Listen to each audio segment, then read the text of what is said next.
Napakasarap at very nutritious itong recipe na ito. So, hello! Alam niyo ba to? Ito yung tinatawag na labong. Ito yung pag lumaki ay ano na siya, kawayan.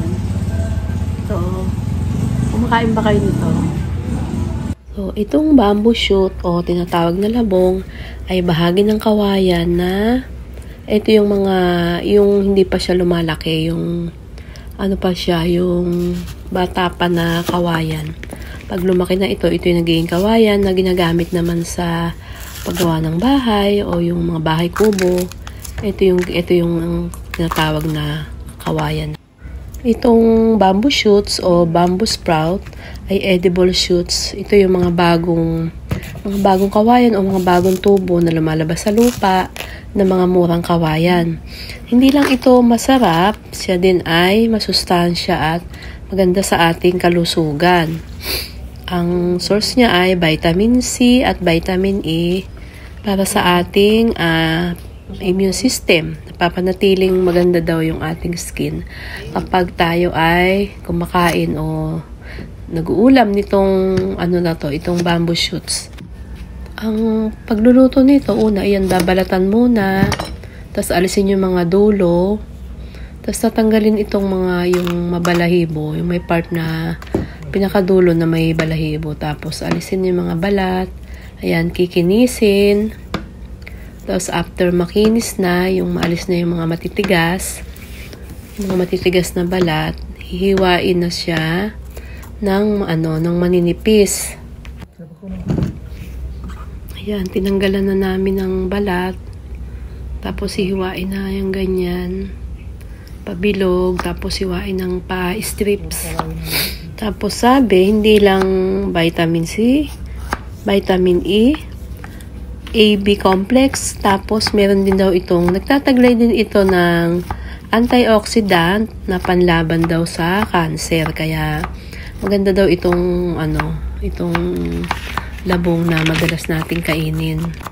At maganda rin daw ito doon sa nagpapapayat. Tapos mababa daw ito sa calories at saka sa sugar. Low in calories, low in sugar, low in carbohydrates. Pero ito ay mataas daw sa fiber, kaya maganda ito sa ating digestive system dahil fiber siya. So dito sa labong ay maraming pwedeng gawing luto, pwedeng adobo, pwedeng yung ginataang labong. At meron ding mga recipes na Indian styles, Japanese, tsaka Chinese style. Meron pang bamboo shoots na nakalagay na sa lata, yung mga mabibili na sa mga online shop. So, ngayong araw na to, samahan niyo po ako. Tayo ay magluluto ng dinengdeng. Dinengdeng, yun ay Ilocano recipe. May halong bagoong, may gulay na saluyot, okra, nilagyan ko ng patola. Ayan, yung patola kong nabili ay nakabalot pa siya sa dahon ng saging. Ayan, kaya siya ay fresh pa. Bagong pitas pa siya. Ayan, ito usually, ang mga sinasahog lang dito ay saluyot at saka labong. Ako naman, ang gagawin ko, ang version ko naman ay mayroong patola at saka okra. Tapos meron tayong daing na bangos. Pinadaing ko na siya, tapos pinaghiwa-hiwalay ko. Pinagputol-putol ko na siya para mas madaling iprito. Tapos itong labong, pinakuluan ko siya siguro mga 30 minutes. Pinakuluan ko siya ng mga 30 minutes, tapos itinapon ko yung tubig niya para mawala yung kanyang lasang pait. So, yung tubig siguro dito, mga 1 litro, pero nasa sa inyo na kung gaano karami yung gusto nyong itubig. Tapos, lagyan natin ng sibuyas, bagoong isda, mga 6 na kutsara. Tapos, pag kumukulo na, ilagay na yung labong. 1 plato lang muna yung niluto ko. Tapos, pakuluin natin. Pag kumukulo na, ilagay na natin yung okra. Tapos hayaan din ulit kumulo, lagyan ng bechin. Nasa sa inyo na kung gusto nyo pong maglagay ng bechin. Tapos, eto na, yung hiwain na, babalatan na natin yung patola. Itong patola ay, kasi gusto ng asawa ko may halong patola. Gusto niya kasi maraming gulay, kaya ito dinagdagan ko na lang ng patola. Pero usually, ang halo lang talaga nito o sangkap ng dinengdeng ay labong at saluyot. Yung iba, yun lang yung ginagawa. Pero nasa sa atin naman kung ano yung gusto natin pang idagdag na gulay. Ayan, hiniwa ko lang siya. Patola ay napakaganda rin ng health benefits dahil ito ay nakakatulong sa pag-regulate ng blood pressure at pag-prevent ng stroke. So, mayroon din siyang vitamin C na nakakatulong sa ating immune system. Kaya, maganda rin ang paghahalo nitong patola sa ating labong. Sa ating recipe na dinengdeng na labong. Ito ay nakakapagpababa din ng blood sugar level. Itong patola. Kaya, maganda raw ganito yung inuulam ng mga high blood.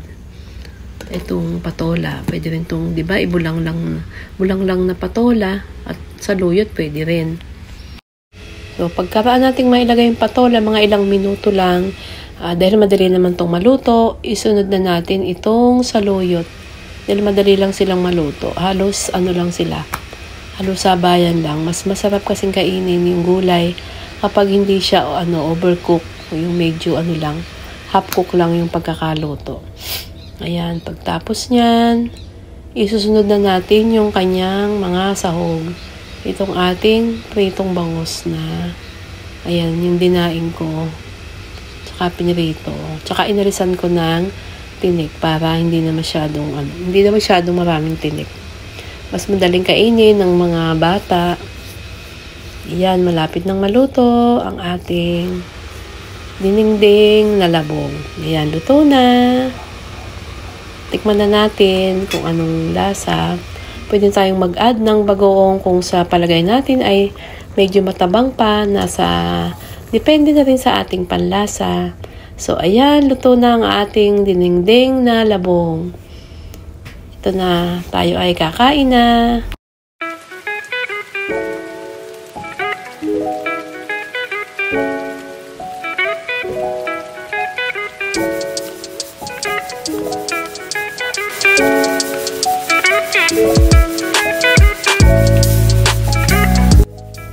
Ayan, luto na ang ating napaka-healthy at napaka-nutritious na dinengdeng na labong na may saluyot, patola at okra. Kain na po tayo.